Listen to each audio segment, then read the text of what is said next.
Welcome today to this on-demand webcast on the KTER Center's recent scoping review findings. Today we're here to speak about pre-employment transition services for students with disabilities. Thank you all for tuning in. I'm Ann Outlaw from the Knowledge Translation for Employment Research Center, or the KTER Center. We're housed here at the American Institutes for Research, and we're funded by the National Institute on Disability, Independent Living, and Rehabilitation Research. This webcast is part of a series, and if you're interested in hearing about job-related social communication skills of adults with autism spectrum disorder, please tune in to another webcast in this series. You can check out our website for a link to that webcast, accessible presentation materials of both webcasts, and more information about these scoping reviews. Well, first, some background. Ultimately, the KTER Center is here to test knowledge translation strategies to help stakeholders use and understand research to help people with disabilities find and keep their jobs. And we start our work by talking to stakeholders. To guide our work, we developed a project technical working group, or as we called it, a TWIG, on transition-age youth. And that TWIG was comprised of NIDLR grantees in the employment portfolio, as well as professionals from the vocational rehabilitation, or VR, lens, policy, and employment communities. Our TWIG helped us to identify the most pressing needs of students with disabilities. Based on the TWIG feedback, we conducted focus groups with VR counselors, or vocational rehabilitation counselors, and also young adults with disabilities. And we discussed some of the challenges that youth face during those very formative years of high school and some of the ways that they tackle these issues with the support of their VR counselors. Back in the summer of 2018, we published a short webisode that discussed the findings of these focus groups, and I've added the link to the webisode at the end of this PowerPoint if you're interested in taking a look. So here to speak to us today is Jeremy Rasmussen. He is a TA, or a technical assistant consultant at the American Institutes for Research, and I'm very honored to be working with him, and I appreciate you for being here today, Jeremy. Thanks. Yeah, thank you for having me. All right. Let's get started. Let's hear about the scoping review. So what were some of the key findings of this review? Well, yeah, let me first provide some background. The Workforce Innovation and Opportunity Act requires that vocational rehabilitation agencies dedicate a minimum of 15% of their federal funds to providing pre-employment transition services to students with disabilities. And there are 5 elements of the pre-employment transition services, including job exploration counseling, work-based learning, counseling on opportunities for enrollment in comprehensive transition or post-secondary educational programs, workplace readiness training to develop social skills and independent living, and instruction in self-advocacy. The research revealed several themes related to the pre-employment transition services that can inform the development of strategies for vocational counselors seeking to help students with disabilities find and maintain employment after high school. So let's break this down a bit. For job exploration counseling, what were the themes there? Well, the first theme we had was career goal development.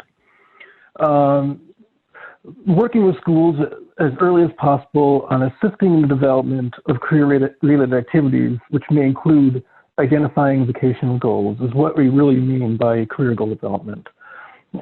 Second, we had communicating with families. Families of students with disabilities can help facilitate employment decisions. Effective family communication strategies were cited as a positive factor in the transition and career planning process. Third, we had cultural competence.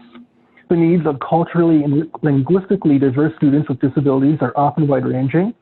VR counselors should consider the environmental and situational factors, such as the home environment, that can impact the employment process.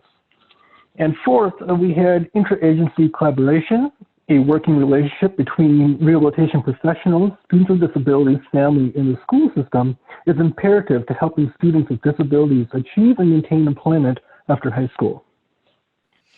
And you mentioned another theme about work-based learning. So what did the review entail in that regard? Yes, so we also had several themes for work-based learning. Previous or early work experience, which supports employment for students with disabilities. We had work-based social supports, such as mentoring and role modeling. That is also a factor that can lead to successful employment. Social and communication interview skills was another one. Another theme was social skills training and transportation and travel independence. Excellent. So WIOA, or the Workforce Innovation and Opportunity Act, also talked about the importance of self-advocacy. Did you have any findings related to that? Yes. We had three themes around self-advocacy. Self-determination skills. These are skills linked to an individual's quality of life and can lead to increases in satisfaction, competence, productivity, empowerment, independence, and social belonging. Disclosure, which plays a big factor in employment. Students who disclose their disability are more likely to remain employed post-school. And a third theme we had was workplace accommodations. So students with disabilities need to be engaged in advocacy activities that help them identify potential accommodations to support their goal of gainful employment. Very interesting, especially the finding that students who disclose their disability are more likely to remain employed post-school. Excellent. I just wanted to highlight that once again. And finally, there was a fifth element of WIOA, which was about counseling opportunities. Did you review that? Well, our review only covered those first four that we discussed. We didn't cover counseling on opportunities for enrollment in comprehensive transition or post-secondary educational programs because of its post-secondary focus. Though helping students with disabilities transition into post-secondary programs is extremely important, this review, we really only focused on findings related to maintaining employment. Got it, got it. So what type of studies were included in this review? Well, we reviewed research articles and research-based products such as toolkits and training materials between 1998 and 2017. This date range was selected because the Workforce Investment Act was introduced in 1998, which provided states and local workforce investment activities to increase employment, including for people with disabilities. Thus, in order to filter out less relevant research, the search strategy included only published and graded literature from 1998 to February 2017. Two independent reviewers reviewed all abstracts and titles of the search results for relevance.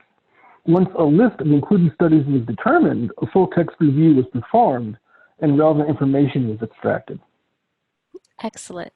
And so of the interventions that you extracted, how do you know that those work? Well, when reviewing the literature, we focus on themes, which means how many times did a particular strategy, such as job interviewing skills, for example, pop up across the literature. Though there is no guarantee that these interventions will work for everyone in every situation, it is promising that multiple studies using different methodologies came to relatively similar conclusions on their effectiveness. Excellent, thank you. And were there any limitations of the scoping review? Yes, we did not assess the quality of each study included in this review. We instead assessed each study's conclusions, implications, and recommendations as they related to individuals with disabilities and employment. Also, only studies in English were used. There may have been appropriate articles written in other languages, but they were not considered for this review. Got it. And what were the key implications for policy and practice that you found in this scoping review? Well, I think it's important for VR counselors and VR professionals to consider these strategies when thinking through ways to provide pre-employment transition services. They may even consider using 15% of those federal funds for pre-employment transition services to develop trainings for VR counselors on how to leverage these strategies and put them into practice. Excellent. Well, Jeremy, thank you so much for taking time out to talk to us about this scoping review. We're really happy to hear what you've mentioned, hear the results of the scoping review, and we look forward to reading it in full. A few of the resources that were mentioned today are available here. We talked about the transition focus groups that were done in the summer of 2018, and the tech brief and webisodes on those findings are on our website, along with more information about who the stakeholders are, who helped us develop the focus groups and the questions for our work with transition-aged youth, and the technical working group is housed at this link online. I wanted to thank you. Thank you, Jeremy, for taking time out to talk to us. And none of this could happen without our wonderful tech guru, Shoshana Rabinovsky. So thank you, Shoshana. She's behind the scenes, but very much valued. And also thank you to all of you who tuned in today for your support and for listening to this webcast. If you wouldn't mind, we'd appreciate if you fill out a brief evaluation. It should just take about 5 minutes or so. This link is on our website at kter.org, and it's also will be emailed to all who register for today's webcast. And finally, I'd like to thank NIDLR as well, the National Institute on Disability, Independent Living, and Rehabilitation Research, for their support for this webcast. And if any of you have any questions, please feel free to contact us at KTER@AIR.org. All right, thanks everybody.